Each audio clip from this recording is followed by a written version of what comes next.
Hi, my name is Matt Lim. I'm the founder and head coach of Fitness Achievers. Hi, my name is Brian. I'm marketing director of Fitness Achievers. What tea is this? Pu'er. This is Pu'er. So we have been approaching to 7 years of Fitness Achievers. If you reflecting back, how is the whole idea come from, like the door-to-door personal trainers in Kuala Lumpur? Like how do you have this idea? When is the first time that you have this idea and wanted to start this company, Fitness Achievers?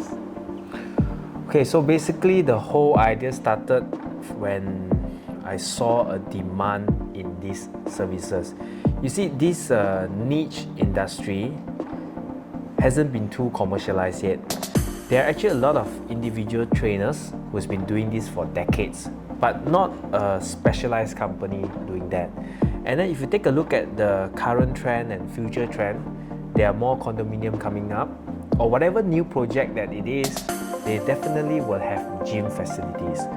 And then take a look at all the cities around, right? Traffic jams are also not getting better. Then most of our clients, they are actually people who value time, and they just don't want to drive 2-3 hours, go out, come gym, come back. It takes them about 2-3 hours.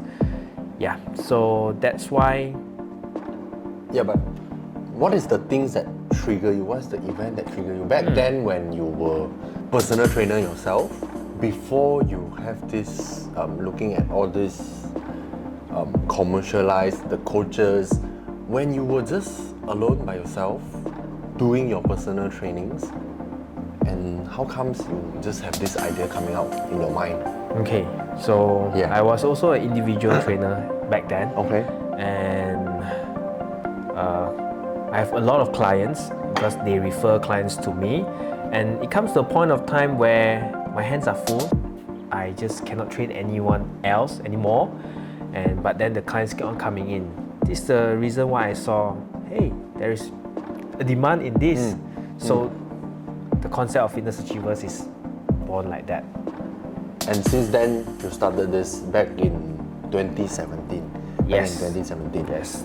And 2017. way before that, if I would ask, way before that, what, or maybe during you were having personal training's career when you started, what is the most unforgettable or valuable lessons or events that have shaped you to become you today? Well, that's a tough question. Let me have a cup of tea first. Yes. I think my most unforgettable experience happens during the course of Fitness Achievers, not way beyond. Is when I truly learned the weight of responsibility. You see, during the first year of business, right, the initial support from clients are good, but after that, without sales and marketing, we struggle so badly, until to the point where I just think that, oh my god, this is so tough. I should have just closed it and do my things. So I draft a letter to our small team, and I really wanted to close it, but then when you look at the small team that we have, and by writing that letter, you feel embarrassed, you feel guilty. That's when I told myself that no matter what happened, we need to push through. And that's the time where I truly learned about leadership. Leadership comes with a heavy responsibility, and it cannot be taken lightly. So until today, that is my most unforgettable experience. Why not you just close it down? I mean, since that you have been, you've been down with 2-3 people, and you're only yourself, and you have your own personal trainings to do, why not just close it down? That cannot solve the problem where I'm facing. My hands are tight, and more clients need our services, people like us. So, yeah. Then if you have continued on, definitely, obviously, you have continued on after that. And is that your first downfall, or is there any other things during the process of you building this business? Okay, I will not consider that as the first downfall because there's nothing to fall from. We are not there yet, right? There. But the first downfall, I think many people will agree, is the COVID-19. It's not the virus itself that kills us, but it's the effect of COVID-19. You see, we were doing very well before COVID-19. I think our team size grew up to 28.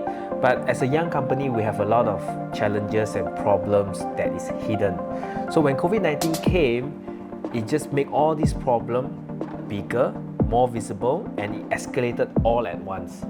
So without COVID-19, all these problems somehow will appear, but with COVID-19, bam, all at once. So I would call that is the most challenging and most depressing moment of my personal and professional life. Personal and professional life. Yes. So, yeah, and during COVID, I remember then I came in already after that. And then what has actually changed after the pandemic? Okay, so if you take a look at, a lot of things have changed, but I think the most visible one is the society's awareness towards their own health and fitness.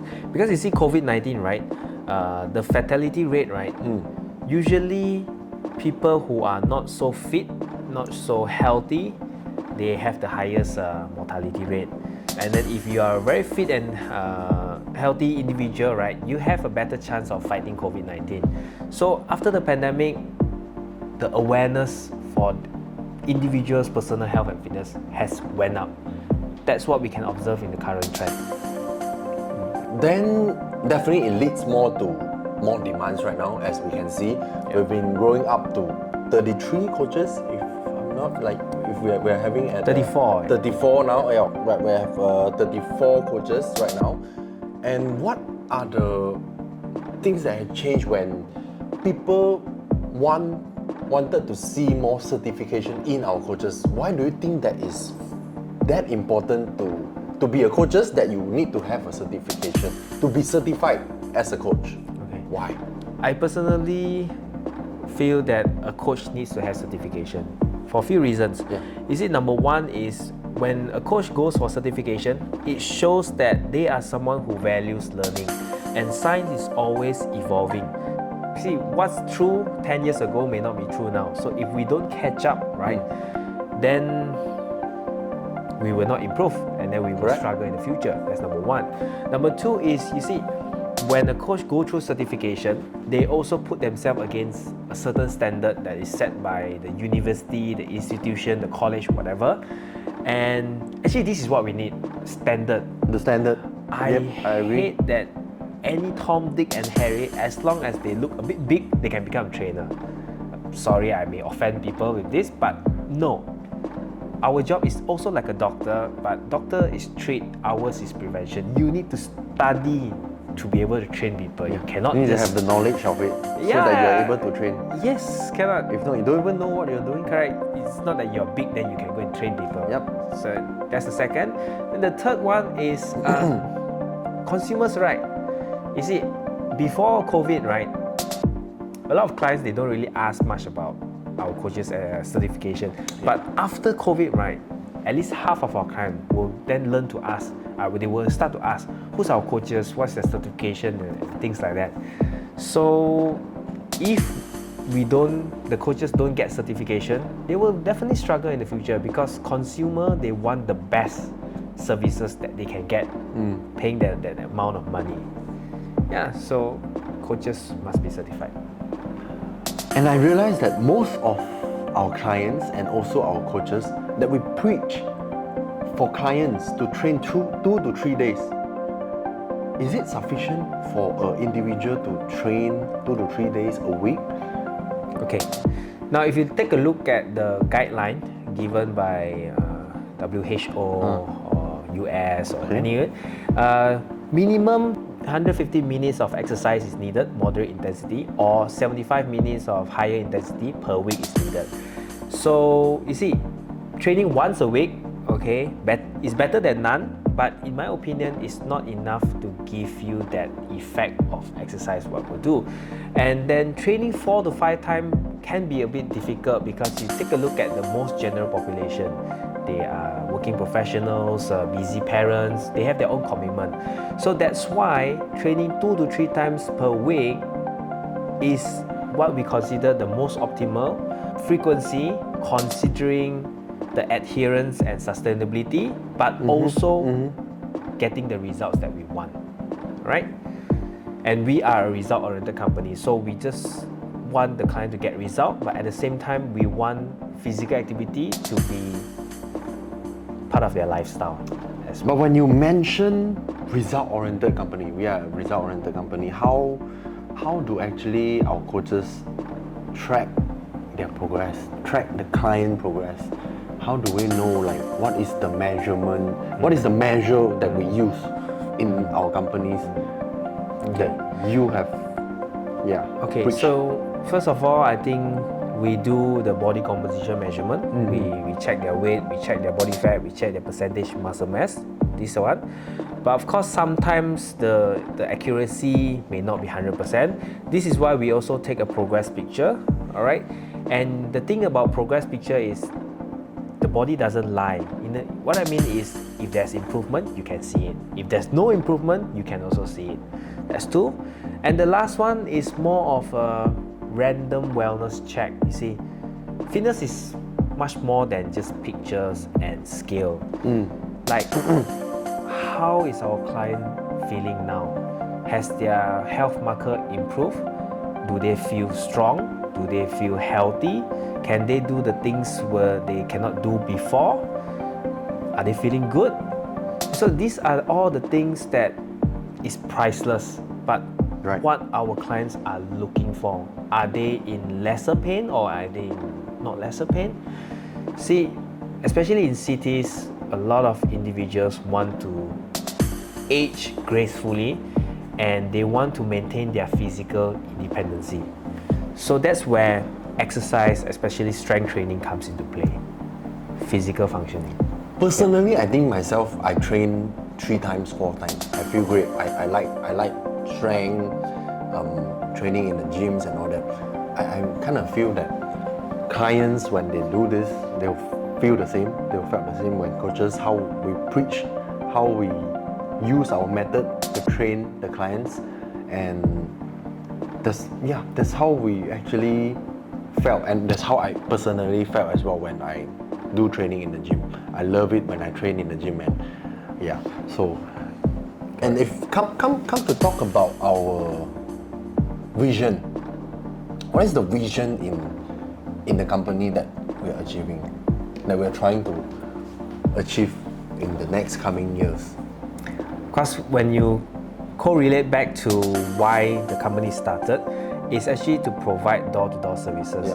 So when you talk about vision, is we want to be the best door-to-door personal training company in Malaysia, in the Southeast Asia, and hopefully in the world.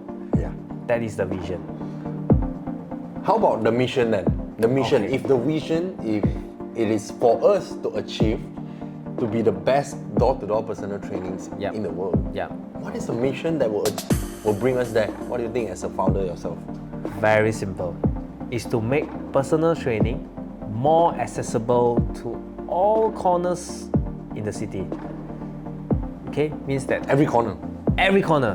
wherever, every country, every city, every corner. We want to make personal training more accessible to them. Right? Okay. I believe in your lead in this company. I think we can definitely achieve that in the coming years. Yep, and I hope we can do it together. Cheers. Cheers.